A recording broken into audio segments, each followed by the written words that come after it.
What's going on, everybody? Welcome back to the Faceoff Sports Network. Today, we're going to give you 5 running backs who you should be targeting your fantasy football drafts. 3 of them are running backs who can finish as RB1s, and then we're going to give you 2 running backs who we believe can finish as the overall RB1. Pete, let's get right into it. We're going to start with Zamir White. From the Las Vegas Raiders, we know that Josh Jacobs is out of town. And last season, when Zamir White took over for Josh Jacobs down the tail end of the year, Josh Jacobs was a little bit banged up. Zamir White lived up to that initial hype he had coming into the league in his rookie season.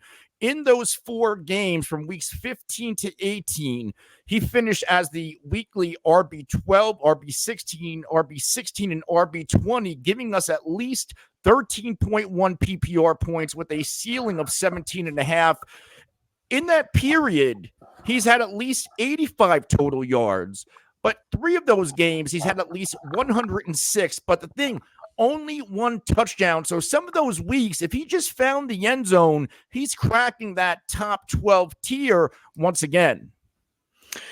Yeah, and volume is key, right? And he showed us, and the Raiders showed us that they want to stick to one guy. I know they brought in Alexander Madison this offseason, but he really survived the NFL draft with them not really bringing in much competition through the draft and through free agency. I don't expect Alexander Madison to eat into much of the touches unless there's an injury to Zamir White. And I mean, he had 84 total carries and 93 total touches in the last 4 weeks of the season when he was their RB1. I really like him to finish as an RB1 this season as well. Yeah, and Zamir White, we'll see some more metrics on him. Again, not a lot to go off of, but a very positive 4 games down the stretch. And he was a dominant running back. You brought up Alexander Madison. There's really nothing there. Their quarterback room, we're looking at O'Connell. We're looking at Gardner Minshew. I believe they tried to address it this offseason, probably in the draft, and they got the rug pulled out from under them, probably by the Atlanta Falcons. And this is going to be a run-dominant offense, and they're going to try to play good defense under Pierce because they have a slew of terrific pass-catching weapons, but I don't trust their quarterbacks, and I don't think they do either. Let's get to our next running back that could finish as an RB1. We're going to go to Kenneth Walker from the Seattle Seahawks. And Kenneth Walker is coming off of a nice season. Now, a little bit of a knock on Kenneth Walker is he does get banged up here and there. His first 2 seasons in the NFL, he's only played in 15 games in each, so not missing a ton of time, but he's good to miss a game or 2. 13.3 fantasy points per game last season. He was the RB20 in that category. But in his rookie year, he finishes the RB16 in fantasy points per game with 13.5. 9 total touchdowns in each of his first 2 seasons as a pro, at least 27 receptions, 165 yards, and at least 905 yards rushing. Now, his rookie year, a little bit more efficient with 4.6 yards per carry and over 1,000 yards, but he was still a 4.1 per carry rusher last season. When it comes to efficiency, he was in second best back in juke rate, third best back in evaded tackles, and 15th best back in breakaway runs. He's a really good running back. And I get they drafted Zach Charbonnet last year. He's really just a handcuff in fantasy. I'm not really worried about him cutting into Walker's workload, especially with the new look Seahawks. People, you got to remember Pete Carroll and his run first scheme and his philosophies, they're gone.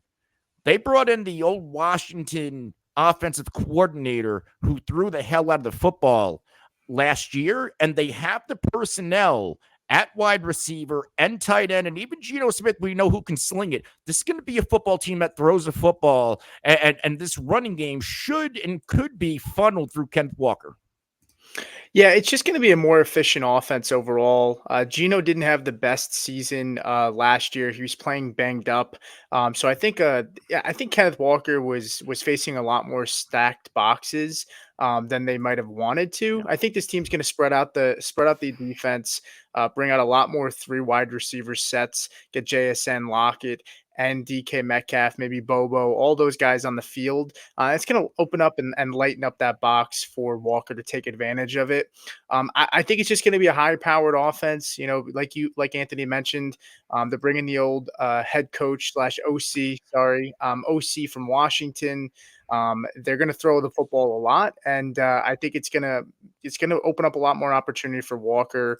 And I hope we can continue to see those touchdowns in the red zone. I'm not worried about Charbonnet.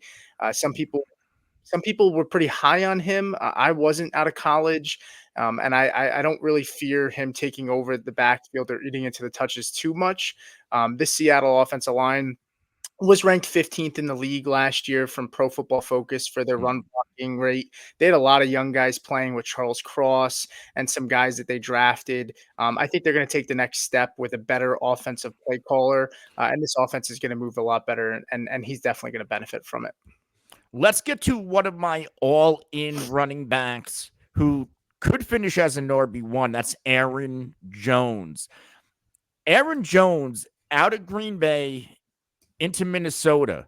Green Bay, there's always solid running backs behind Aaron Jones. We know in that LaFleur system, they use multiple backs. That's not the case in Minnesota.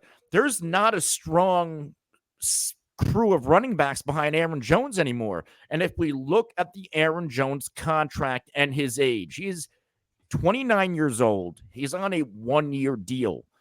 Usually running backs like this are run into the ground by their new team. The Vikings aren't tied to Aaron Jones long term. They're going to squeeze every last bit of juice out of Aaron Jones. And despite the age, we know Aaron Jones has quite a bit of juice left. Look what Aaron Jones did down the stretch of last season from week 16 to week 20 into the playoffs. At least 116 total yards in every single game. That's not Yeah, the legs of a 29-year-old running back. And now you look at Minnesota. Who's their quarterback? We're probably looking at Darnold, maybe J.J. McCarthy.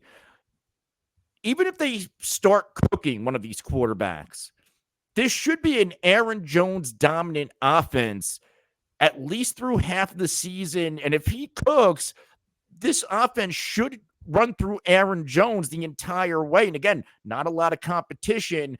And I get he was always the featured guy in Green Bay, but never given a full workload. And I think this is a hot take. He could see the most volume, the most touches he's ever seen in his career in 2024 with the Vikings, despite his age. yeah, and the craziest thing about Aaron Jones is last year when you look at yards after contact per attempt, he was sixth in the NFL at 3.35. So he was averaging 3.35 yards after contact last season. That Packers offensive line wasn't that great last season as well. So he was having to deal with being touched pretty close to the line of scrimmage. He's going to be joining a team where, this is a way more talented offensive line. The Minnesota Vikings were 10th in the NFL last year by Pro Football Focus for run blocking grades. And this is just an offensive line in Minnesota that dealt with a lot of injuries last year. And they still finished as the 10th best run blocking offense in the league. I think he's going to be joining a better offense, which might be a hot take, but he's going to join a better offense, and they're going to have to rely on the running back here. I mean, I don't think J.J. McCarthy, it could be Sam Darnold that starts week 1. Even if it is Sam Darnold, I think they're going to want to lean on the running game. And like Anthony mentioned, Alexander Madison's gone. They really don't have much competition behind him, and he's on a 1-year deal. They're going to run him into the ground, and I really like his outlook for this season. Let's go to 2 running backs now who can finish as the overall RB1. We're going to start Breece Hall, and I'm one of the biggest Breece Hall guys out there. Breece Hall is an electric runner. He checks off every single box. Last year, the RB6 in fantasy points per game. That was one of the worst offenses in the NFL. And Breece Hall still managed to pop for your fantasy football team. Only 994 yards rushing, 4.5 yards per carry behind that offensive line, where he shines as a receiver out of the backfield, 76 receptions for 591 yards, somehow scored 9 total touchdowns on that Zach Wilson and Tim Boyle-led offense. This offseason, the Jets went to work. They revamped the offensive line. They brought in Moses. They brought in Tyron Smith. Veteran players can get a little bit banged up, but these are still veteran players who come from successful football teams from the Ravens and the Cowboys, respectively, so they know how to block, especially for the running back. Now, I get it. If we get Aaron Rodgers, maybe Breece doesn't see that many receptions, but you also have to remember the success that Aaron Jones had with Aaron Rodgers and Nate Hackett with Green Bay. Some of Aaron Jones' best seasons, his best fantasy seasons, he was a top 5 running back in fantasy points per game in this same system. Breece Hall, I get it. Even with Aaron Rodgers, maybe he takes a little bit of a step back with the receptions, but his efficiency should pick up. His touchdowns should pick up, since the Jets are going to be in the red zone a lot more, which makes Aaron Jones or Breece Hall one of the best candidates. If you're drafting a running back in the first round, he has that overall RB1 upside, and you don't have to pay the 101 or the 102 for him like you would for CMC. Yeah, Breece Hall, just like Aaron Jones. I mean, Breece Hall finished 4th in the NFL for yards after contact per attempt at 3.43. Similar to what Anthony mentioned, I mean, they upgraded the offensive line, which was a big focal point in this offseason. They also brought in Tyrod Taylor. So they have one of, if not the best backup quarterbacks in the NFL in case Rodgers goes down. So we know that this offense can still move the football if Rodgers does go down. They also drafted Fashanu, who the rookie first-round pick, picked at 11 in the first round.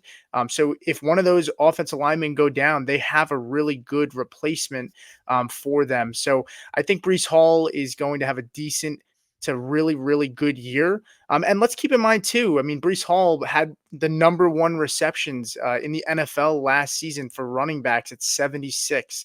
And like Anthony mentioned, honestly, this Green Bay Packers team, what did they love to do with Aaron Jones, with Rodgers in the backfield, right? How many times did we see them dump it to the running back and just create different types of plays to get the running back open out of the backfield? So I think Breece Hall was one of the biggest winners this offseason, and they didn't really bring in many offensive weapons. I mean, Mike Williams and Malachi Corley, okay, those are 2 guys that we just really don't know what they're going to look like in this offense. So I think Breece Hall is a very strong candidate for an RB1 finish. And let's go to our final running back we're going to cover today. That's Saquon Barkley. And Saquon Barkley, we know who he is, and we know who he's been with the New York Football Giants. I don't believe we've ever seen the true ceiling of Saquon Barkley. I mean, look at the offensive lines and the quarterbacks and the skill position players around him. I mean, Slayton was probably close to his best receiver for the duration of his career, and that is not saying much. This is a completely different story now when you put Saquon Barkley in Philadelphia. And I'm going to scale back to when CMC was with the Panthers. CMC had some injury-stricken years. CMC didn't always have the best offensive line or the best quarterback or the best skill position personnel around him. When he was traded to San Francisco, he landed in the best possible spot. Elite offensive line, elite head coach, elite offensive system, great skill position players around him, and the rest is history. CMC stays healthy, and he's dominating fantasy football. And that's the true ceiling of Saquon Barkley. If he can manage to stay healthy, he's going to a Philadelphia offensive line that's going to be top, I would say top 2 to 5 in the NFL. Now you have Jalen Hurts back there. How are you going to defend Jalen Hurts and Saquon? Those wide receivers around. I mean, there's so many weapons in Philly. It's like San Francisco. Who are you going to try to take out because they're going to beat you with another guy? And I absolutely love the Kellen Moore acquisition at OC. He was terrific in Dallas. didn't work out because of injuries and otherwise with the Chargers. I think he's going to flourish with the Philadelphia Eagles, and Saquon Barkley is going to be a big beneficiary of it. Where his ADP is an underdog, second round for Saquon Barkley. This is one of the best values in fantasy football because this second round pick could legitimately finish as the overall RB1 and break fantasy football. Yeah, and to touch on Anthony's point, Kellen Moore, I mean, he was the Cowboys offensive coordinator from 2019 to 2022, I want to say. And this was that Cowboys offense had one of the best rushing attacks in the NFL. Ezekiel Elliott ran for 1,300 yards in 2019, and it's a pretty similar offensive line. I mean, 2019, 2020, this is when the Cowboys still had an elite offensive line. The Eagles will have a very similar offensive line. They were ranked third in run block last year. Now, they did lose Jason Kelce, but they did have a strong contingency plan. I think Cam Jurgens will slide in there, and they'll still be chugging along. I do think the tush push is not going to be used just as much this year as it was last year. They're going to want to keep Hurts healthy.